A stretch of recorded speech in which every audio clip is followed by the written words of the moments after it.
Lebanon మరోసారి అనూహ్య పేలుళ్లతో అట్టుడికిపోయింది. రాజధాని Beirut మరోసారి బాంబుల మోతలతో దద్దరిల్లింది. పేజర్ల పేలుడు ఘటనలు మరువకముందే వాకీటాకీల విస్ఫోటనం రూపంలో మృత్యుభయం ముంచుకొచ్చింది. వాకీలే కాదు, రేడియోలు, ఆండ్రాయిడ్ ఫోన్లు, ఇంటర్కామ్లు, సోలార్ ప్యానెళ్లు సైతం పేలిపోతున్నట్లు వార్తలొస్తున్నాయి. రాజధాని బీరూట్ సహా తూర్పు, దక్షిణ లెబనాన్లోని వేర్వేరు ప్రాంతాల్లో హిజ్బుల్లా సభ్యులే లక్ష్యంగా ఏకకాలంలో ఈ పేలుళ్లు సంభవించాయి. ఈ ఘటనలో 20 మంది మరణించారు. 450 మంది వరకు గాయపడినట్లు గార్డియన్ పత్రిక తన కథనంలో పేర్కొంది. పేజర్ల పేలుళ్లలో మరణించిన వారి అంత్యక్రియలు జరుగుతుండగా ఓ పేలుడు సంభవించింది. పేజర్ బాంబుల ఘటనతో హిజ్బుల్లా దళాలు తాము వినియోగిస్తున్న పేజర్లను మధ్యధర సముద్రంలో విసిరికొట్టారు.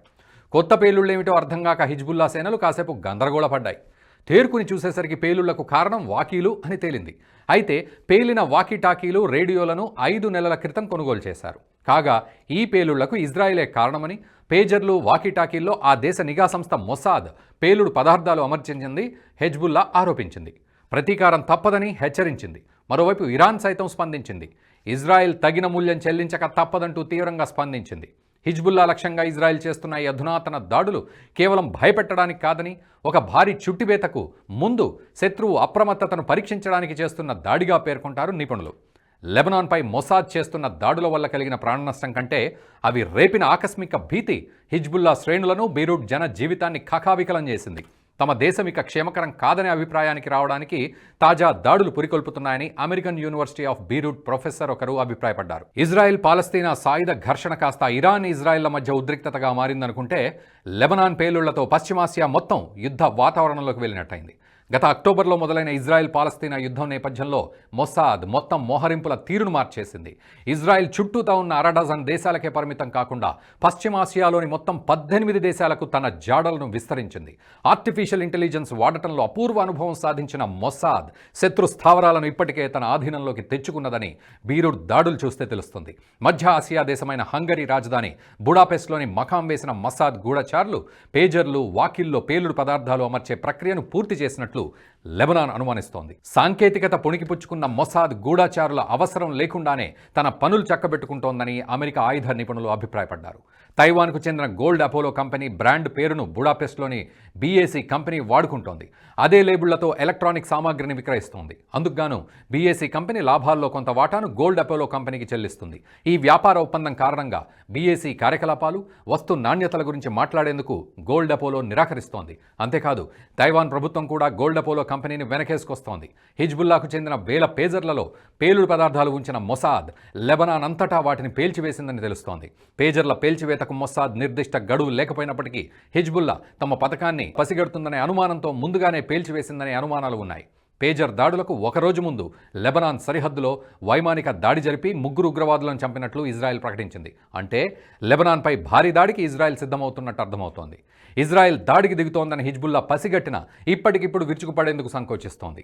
ఇజ్రాయెల్కు రక్షణ కవచంగా ఉన్న ఐరన్ డోమ్ను ఛేదించి దాడులకు దిగేందుకు ఇరాన్, హమాస్, హిజ్బుల్లా, హౌతీలు తర్జనభర్జనలు పడుతున్నారు. లెబనాన్లో పేలిన వాకీటాకీలు జపాన్లో తయారయ్యాయి. వాటిపై ఐకామ్ బ్రాండ్ స్టిక్కర్లున్నాయి. ఐకామ్ అనేది రేడియో కమ్యూనికేషన్స్, టెలిఫోన్లు ఉత్పత్తి చేసే కంపెనీ. అయితే లెబనాన్లో పేలిన వాకీటాకీ మోడళ్ల ఉత్పత్తిని 2014లోనే నిలిపివేశామని ఐకామ్ వెల్లడించింది. పేలుళ్లు జరిగిన 2-వే రేడియో పరికరాలపై ఐకామ్ అని ఉన్నట్టు అంతర్జాతీయ మీడియా కథనాలు పేర్కొనడంతో ఐకామ్ స్పందించింది. ఆ స్టిక్కర్లు తమ కంపెనీకి సంబంధించినవో కాదో తెలుసుకునే ప్రయత్నం చేస్తున్నట్టు ప్రకటించింది. ఈ ఘటన చుట్టూ ముసురుకున్న అనుమానాలను తేల్చే పనిలో ఉన్నట్టు స్పష్టం చేసింది. హమాస్ బాలిస్టిక్స్ ఎక్స్పర్ట్ యహ్యా అయాష్ని మొసాద్ 1996లో హత్య చేయడంతో సెల్ ఫోన్ల వాడకం ప్రమాదకరమని గుర్తించి వాటి వాడకాన్ని చాలా పరిమితం చేసింది హిజ్బుల్లా. టెల్ అవీవ్ సహా అనేక నగరాల్లో బాంబు దాడులతో మారణ హోమాలు సృష్టించిన యహ్యా అయాష్ను హతమార్చేందుకు మొసాద్ భారీ ప్రణాళిక రచించింది. 15 గ్రాముల ఆర్డీఎక్స్ అమర్చిన సెల్ ఫోన్ను యహ్యాకు అందేలా చేసింది. అందిన విషయాన్ని ఖరారు చేసుకున్న తర్వాత ఒక్క ఫోన్ కాల్తో పని పూర్తి చేసింది. ఈ ఘటన తర్వాత హిజ్బుల్లా గ్రూప్ కమ్యూనికేషన్ కోసం పేజర్లపైన ఆధారపడుతోంది. అయితే తాజాగా హిజ్బుల్లా సభ్యులు వాడుతున్న ఈ పేజర్లు ఒక కొత్త బ్రాండ్కి చెందినవని, వాటిని గతంలో హిజ్బుల్లా ఎప్పుడూ వాడలేదని ఆ సంస్థకు చెందిన అధికారి ఒకరు ఏపీ వార్తా సంస్థకు తెలిపారు. పైగా పేజర్ల వాడకం చాలా సులువు. ఒక్కసారి రీఛార్జ్ చేస్తే వీటి బ్యాటరీ బ్యాకప్ వారాల తరబడి వస్తుంది. ఎడారులు, అడవులు వంటి సంక్లిష్ట ప్రాంతాల్లో కూడా పేజర్లు సమర్థవంతంగా పనిచేస్తాయి. తొలితరంలో తయారైన ఒక పేజర్ ట్రాన్స్మిటర్ 40 కిలోమీటర్ల పరిధి వరకు పేజర్లకు సందేశాలు పంపించగలిగేది. చెట్లు, నిర్మాణాలు వంటి అడ్డంకుల్ని కూడా దాటుకుని ఈ సిగ్నళ్లు సుదూర ప్రాంతాలకు ప్రయాణిస్తాయి. అందుకే హిజ్బుల్లా సహా కొన్ని దేశాల అవసరాన్ని బట్టి ఈ పేజర్లు ఇప్పటికీ వాడుతున్నారు. లెబనాన్ పేలుళ్ల సంఘటనలు హిజ్బుల్లాను మాత్రమే ప్రభావితం చేయలేదు. చైనా ఇజ్రాయెల్ బంధంపై కొత్త చర్చను లేవదీసింది.